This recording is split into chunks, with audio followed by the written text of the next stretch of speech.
Good evening. I'm Kelda Yoon. An internal message from a key member of Doug Ford's staff is adding more fuel to election rumors at Queen's Park tonight. And it comes as the PCs hold a significant lead in fundraising. Our Sean Jeffords has this story. I need a clear mandate from the people of Ontario to fight against these tariffs. Premier Doug Ford's reaction to Donald Trump's inauguration.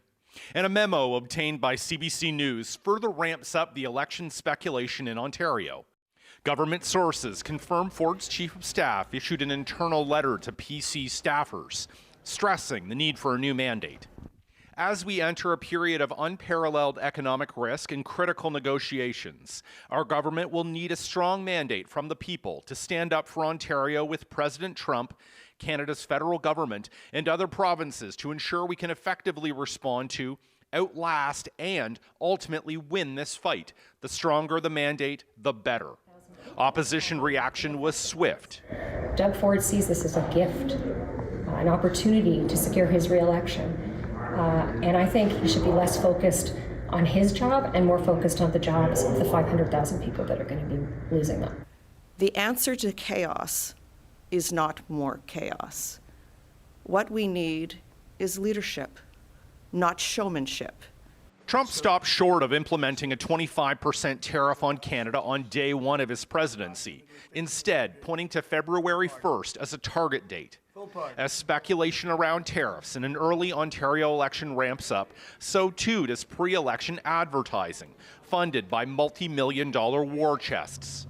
It's about listening to people. A lot of elected officials, they just don't get it. The Ontario PC Party's latest ad, with a decided campaign style to it.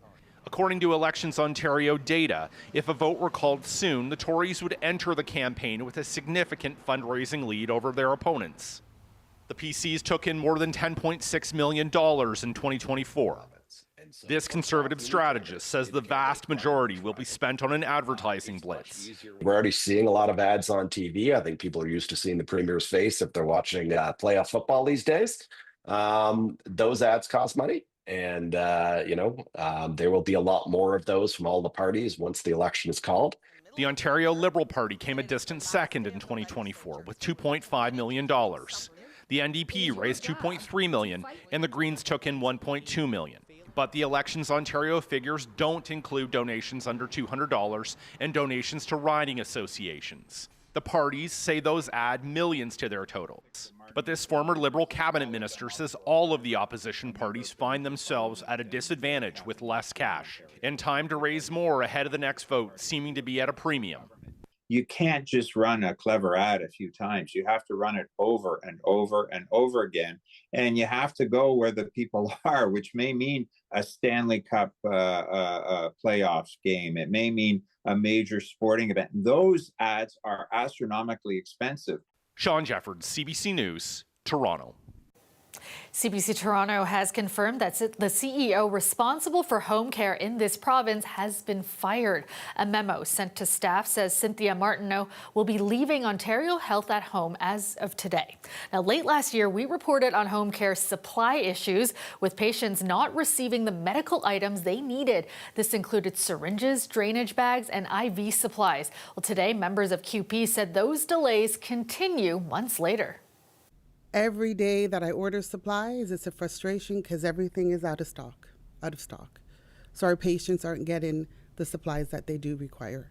Just basic medical supplies, IV supplies, needles, catheter supplies, basic kits, wound care kits.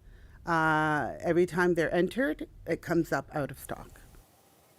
She says in some cases, staff had to send patients to the emergency room. Back in the fall, the Premier promised he would fix those home care issues. I can guarantee you I am all over this, and this will be corrected. And the people, by the way, that have messed this up, they're going to be held accountable. The workers say they're seeing a new problem related to equipment, such as delivering hospital beds to home care patients. They say the vendor hasn't been able to keep up with demand. A heritage building in Orillia was destroyed by fire this morning. The massive blaze wiping out more than 100 years of history. Greg Ross has the details. As flames ripped through this building in downtown Orillia, Marley Lauro was getting ready for work in her nearby apartment this morning. She got a frantic call from one of her friends. She's like, you need to get out of your apartment right now. The building on fire was directly beside Lauro's apartment. The moment of panic, like when my friend called me and like when I realized like I need to evacuate, I grabbed absolutely nothing except my dog and my coat and my car keys. The fire started on the first floor of this building. The fire chief says it's too early to determine what caused the fire. When the first crew arrived, there was heavy fire coming out of the front windows of one of the businesses in the building. It was extending up into the second floor of the building. The first crew did a quick, fast attack to try to knock the fire down.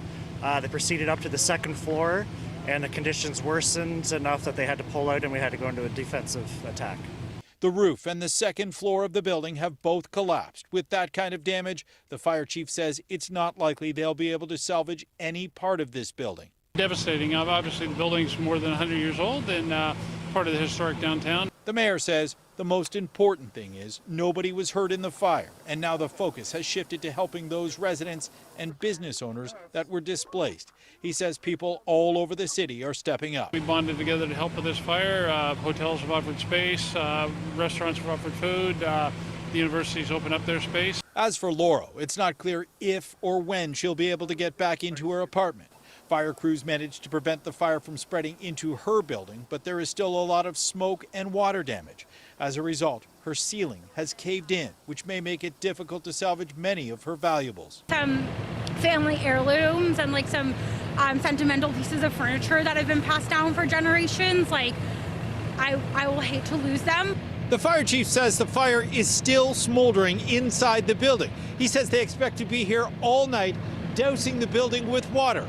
The next step is to get heavy machinery in here to make some space for firefighters to actually get inside the building to finish putting out this fire. Greg Ross, CBC News, Orillia. A 76-year-old man is dead after a fire tore through his house in Oshawa. Emergency crews were called to his residence shortly before 8, but it was too late to save him. As Clara Pasica explains, neighbors are remembering him as friendly and helpful.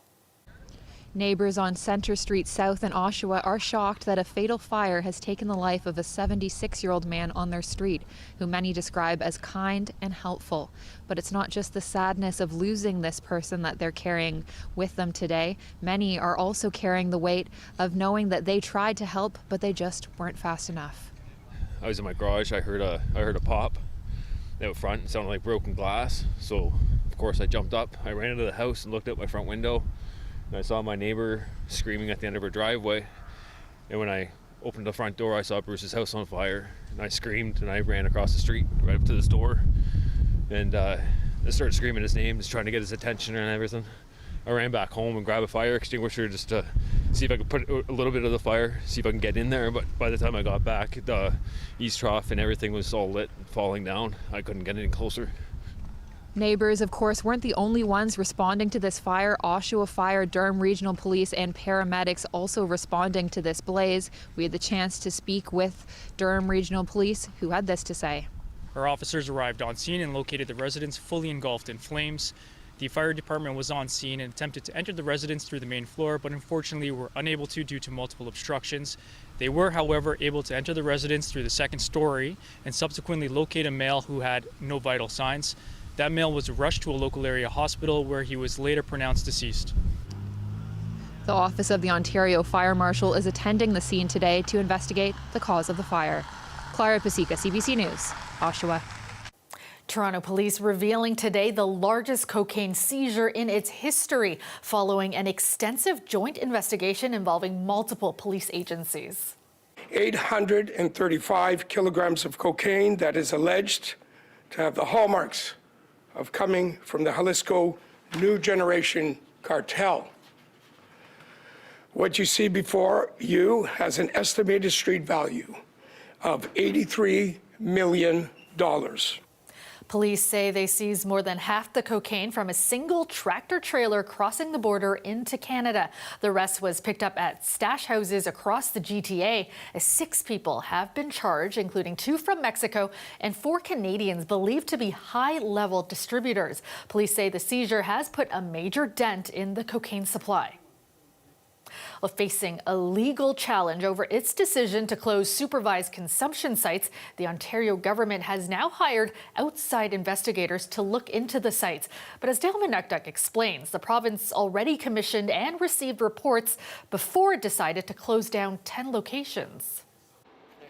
10 supervised consumption sites are slated to close at the end of March due to their proximity to schools and daycares. That list includes 5 sites in Toronto. The neighborhood group, which operates the site in Kensington Market, as well as a childcare center, is taking the province to court, hoping to stop that from happening.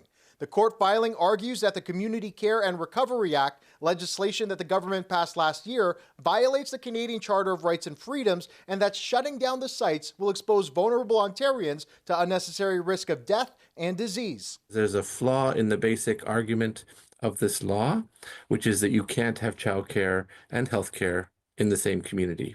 We say Kensington Market wants both, needs both, and we can do both. The province says it's that litigation aimed at keeping the sites open that prompted it to hire private investigators. In a statement, a Ministry of Health spokesperson says in part, "We've already seen criminal and violent incidents around these sites, incidents that should never happen near a school or childcare center. We have retained a third party to gather additional evidence about the impact of these sites." They came to our childcare center and introduced themselves and said they were going door to door.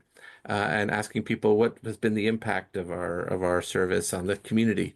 I don't know if they didn't know that we're the same organization. Well, I've talked to several people in the neighborhood who've been approached by them. Reverend Canon Maggie Helwig with St. Stephen's in the Fields Church, which is around the corner from the Kensington site, says the private investigators are probing for specific experiences. They appear to be looking for negative impacts or negative perceptions. They don't want to continue conversations with people who say that they think that the site is a positive and supportive part of the community. The government already commissioned 2 reports looking at supervised consumption services, neither of which found sites should close. One concluded that service should be expanded. The Premier said this back in August. What they forgot to say is public consultation. And I was just wondering how you would feel if I stuck one of these beside your house. You wouldn't like it. The charter challenge will be heard in court this March before the sites are supposed to shutter. Dale Manukduk, CBC News, Toronto. It was an extra special night at Scotiabank Arena for the Toronto Raptors game. The team honoring Canadian music video director Julian Christian Lutz, also known as Director X. It was part of the team's Greatest of All Toronto series, which recognizes some of the city's top GOATs. Director X, the first homegrown talent to receive this honor. If you told me at 13 we would have a basketball team and I'd be interviewed in front of them to talk about being one of the greatest of all Toronto, I wouldn't believe you, but here we are. So yeah, wow. I'm a true artist where I doubt my, filled with doubt and, you know what I'm saying, striving for better. But, you know, I can recognize that I brought some stuff to this city. As part of the celebration, fans had a chance to have some fun on a music video set designed by Director X, taking home digital copies of their scene. The Toronto-born director has more than 100 music videos to his credit, working with the likes of Drake, Jay-Z, Justin Bieber, and Rihanna. Well, there is a new slugger on the Toronto Blue Jays roster. The team has signed Anthony Santander, formerly of the Baltimore Orioles. And I'm happy to this opportunity. And I can't wait to be with my brothers since day one in spring training and work hard, get better every single day and go after the championships. Santander has signed a 5-year contract worth $92.5 million US. He hit 44 home runs and drove in 102 runs last season for the Orioles. It's a welcome signing for Jays fans. The team has struggled for the past few seasons. The Lunar New Year is just around the corner. Toronto Police kicked off their Year of the Snake festivities today, joined by Mayor Olivia Chow. The Year of the Snake represents transformation and growth. But I don't think Toronto waited for this year to grow. Toronto have been growing by 34% in the last 10 years. Lunar New Year Eve will be marked a week from today. Stay with us. We'll be right back.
Welcome back. The union representing some 30,000 city workers in Toronto announced today its members have voted overwhelmingly in favor of a strike mandate. The cost of living in the city of Toronto is extremely high. We know our services are worth it. We know our city is worth it. So why are the workers providing these services not been worth it for nearly 2 decades? The union says the vote was the largest turnout in its history. Over 90% of members opted to strike in the future if bargaining fails to deliver, though no strike deadline date has yet been set. QP Local 79 represents workers across a wide range of services, including public health, social services, cleaning, ambulance dispatch, 311, recreation, and long-term care. Wages are the major sticking point in the negotiations. Workers say many positions pay minimum wage or well below the $26 living wage for the GTA. They say vacancy rates for city positions have gone up 65% over the last 5 years. Municipal leaders from across the province are meeting in Toronto this week, and much of the discussion at the Roma conference has been about the American tariff threat. But as Lane Harrison reports, others are trying to shift the focus to more local concerns. Projects must be The threat of American tariffs loomed over rural leaders gathering in Toronto this week, but local mayors and councillors came with many other concerns for the province. Municipalities are on the front lines of issues like housing affordability, homelessness, primary care shortages, and the mental health and addictions crisis. These issues are not municipal responsibilities, but they have fallen into our laps.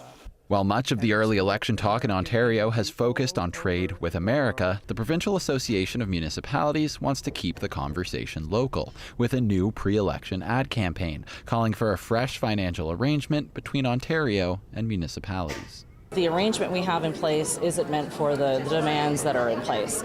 They're not meant to be solving the healthcare crises that are happening, the addiction issues that are being served. That wasn't part of what the plan was ever intended to address. The campaign blames the province for municipal property tax increases and homelessness. It would only be in the last few years that at Roma, a question about homelessness would be among our top issues. An issue that came up at a forum between local politicians and provincial ministers, where Muskoka's district chair asked about plans to build housing for those who can't afford market rents. It hasn't been their focus, and we would like it to be more of their focus. In Canada, only 5% of housing is non-market. If we look at successful models in Europe, that number is 20, 25, 30%. We're not going to get there, but we need a substantial increase because by definition, these are the places people can afford. The housing minister acknowledged there's work to be done. But obviously, there has to be additional funding for affordable housing in communities across the province of Ontario. And he had a message for governments looking for help. Clear out an encampment and you will have my support to ensure that you get what you need in your community. If they form government, the official opposition NDP has promised to take on many of the responsibilities that municipalities say shouldn't be theirs. Meanwhile, the Ministry of Finance did not respond to the new funding deal ask before our publication deadline. Lane Harrison, CBC News, Toronto. The city is set to open a new housing block for LGBTQ youth. It's set to open early next year and will be operated by the YMCA. And not only is it just affordable rental, a third of the person's income, it also provides wraparound services. Because if you've been physically abused, if you've been psychologically having a hard time figuring out whether you're transitioning or just feeling really dark and hopeless, there's someone you can turn to and support you. Shovels are in the ground, as you can see there. It's the city's latest rapid housing project. The downtown building is located on the apartment block near Queen and Spadina and will have 31 studio apartments complete with kitchenettes. Rent will be geared to income, and the youth living there will have access to career and school counseling and get help with financial literacy. Taking a look outside at our city as we head to break. Stay with us. We'll be right back with your extended weather forecast.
right, let's go to Riley Laychuk now with a look at the forecast. Riley, how's it looking out there? Well, Kelda, another cold night ahead tonight, really, for most of us across southern Ontario, and another chilly below seasonal day tomorrow. Here's a look at that extreme cold morning, looking at wind chill values -30 to -35 overnight tonight. And what that means is the temperature combined with the wind and how long it takes skin to freeze, exposed skin to freeze. So in the city tonight, looking at a wind chill value of -29. That is frostbite on exposed skin in, say, 30 minutes or less. But going outside the city, London, for example, looking at a wind chill of -32 overnight, that would be frostbite on exposed skin in 20 minutes or less. It's when you get into those -30 and lower values that you really have to start bundling up. But nonetheless, still a very chilly night ahead tonight and another chilly day on the way as we get into the day on Wednesday. So we have seen some of this lake effect along the Bruce Peninsula through cottage country today, and even some of that into the Niagara region. That does continue as we get through the overnight hours. Into the morning tomorrow, still even in the Niagara region and along the shores of Lake Erie, we do see that chance of some lake effect snow. And again, through cottage country, looking at that risk of that through the day on Wednesday once again. For Toronto, for much of southern Ontario, as we see our pattern changing, we have a more substantial chance, I think, of seeing some flurries as we get overnight into the day on Thursday. So this particular forecast model through the morning commute Thursday, giving much of the Golden Horseshoe a chance at least of seeing some flurries or some late snow, with that risk persisting as we get later into the afternoon. So do expect that we will see a little bit of flurry activity or some light snow as we get through the day on Thursday. This signals a bit of a change in our pattern back to a more seasonal pattern by the time we get toward the weekend. So snowfall accumulations, really if we see anything, 2 to 3 centimeters by this time on Friday, but it's up around cottage country, the Bruce Peninsula here, where you see some of these grays and these white colors. This is where we have the best chance of seeing some of those snow squalls. 50 plus centimeters of snow potentially yet to come. Doesn't mean it's going to happen, but we do have the ingredients there for some of those snow squalls as we get through into the day Wednesday and again into Thursday, because we will see some pretty gusty winds. Forecast temperatures first thing tomorrow morning, -17 in Toronto, wind chill in the morning -29, so another cold one tomorrow. Temperatures hanging around -20, -30 with the wind chill for some of us as we get through the day to, into the morning hours. -9 by the time we get to the afternoon tomorrow. And then we start to get a bit of a relief. Chance of flurries on Thursday, Calda, and then temperatures up to -2 by the weekend. Great. Thanks so much, Riley. And that is our show for you tonight. Thanks for joining us. Have a great night, everyone.